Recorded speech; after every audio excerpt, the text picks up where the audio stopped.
Animal Care Specialist 2 is the second level of keeper. We all have a primary area that we take care of, and Animal Care Specialists 2 are also, aside from taking care of their animals, they're training their animals as well. I started at Zoo Miami in 2010. So my first two jobs were at a local science museum and an alligator wrestling facility that I grew up going to as a kid. I was there for several years and I wasn't quite happy with the style of animal care. And I was looking for something a little more structured and focused on the well-being of the animals. So through a conference that I visited with the museum, I came here, met some people, and landed a job in the education department. And then I transferred to the amphitheater, and then from the amphitheater, I switched over to the cloud team. Always. It wasn't ever any other option. It was always some sort of animal job, whether it's field research or zookeeping, it would always be animals. My best advice for someone wanting to become a zookeeper is to gain experience. School is very important. I myself do not have much of an academic background. What I did was I interned, I volunteered, I got odd jobs, and I worked hard at those. I made sure that I stood out, I made sure I did a good job, and that I listened and learned. And those experiences and meeting people through those positions is actually what got me my job here today. So if you can gain any sort of hands-on experience, whether it's at an accredited zoo, a local real wildlife sanctuary, a veterinary office, I think that's paramount in gaining access to zookeeping in the future. Yes, actually it's one of the favorite parts of my job. A few years ago, my friend and supervisor, Ryan Zach, decided to start a project with a horned lizard that is incredibly rare and only found in Sonora, Mexico.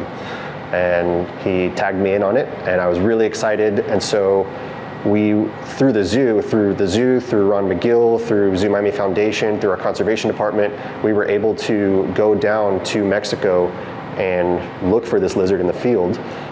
We've gone 7 times now. We've gained all sorts of knowledge about this lizard that almost nothing was known about it prior to our trips. And our main goal is to establish an IUCN status for this animal because currently it is data deficient. So we are collecting all sorts of data on their population status, their habits, all sorts of things like that, their ecology. And eventually we will be able to publish and assign them an IUCN status so that we know whether they need governmental protection or not. It's an incredible project. We're really excited about it, and it's just getting started. We still have a lot more to go. I've worked with a lot of animals from all different sorts of backgrounds, different types, but aside from reptiles, birds have always been a big interest of me. So the aviary would actually be probably my next choice. I think birds are incredible. They're the closest thing I can get to dinosaurs aside from reptiles, and there are some truly beautiful species that we work with here at the zoo, so I think it would be a pleasure to work in the aviary. My favorite animal actually is a bird. I'm a huge fan of cassowaries. I think they're just the closest thing I can get to a dinosaur, and I think they're gorgeous. And I've worked with cassowaries here at the zoo previously. I don't currently, but I just think they're amazing animals.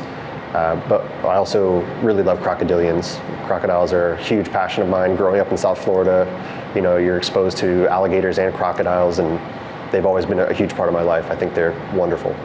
I'm just excited to be here. I love this zoo. I grew up in Broward, and we would often visit this zoo, and I always, you know, wanted to be at a place like this. I didn't know if it would definitely be Zoo Miami, but now I'm here, and I love it. We have a really cool team and great management on our team that really allow us to sort of be ourselves and explore, you know, things that we want to explore and pursue. And so I'm very excited about the future of conservation for this department and for myself. Still here at the zoo, I hope to really take this horned lizard conservation project to new heights. We have a lot of things that we want to do with it. We actually have our Texas horned lizard, so in a few years I would really like to see that project expand and for us to be able to take on more Texas horned lizards to then produce more babies that we can release into the wild. I would love for the Ditmars horned lizard project to come here to the zoo and to really take off. So for the foreseeable future, I'm here. I'm working on horned lizard conservation. We have some crocodiles and some species of iguanas that we are working to breed but have not bred yet. So I'm really excited for the potential for that to happen. So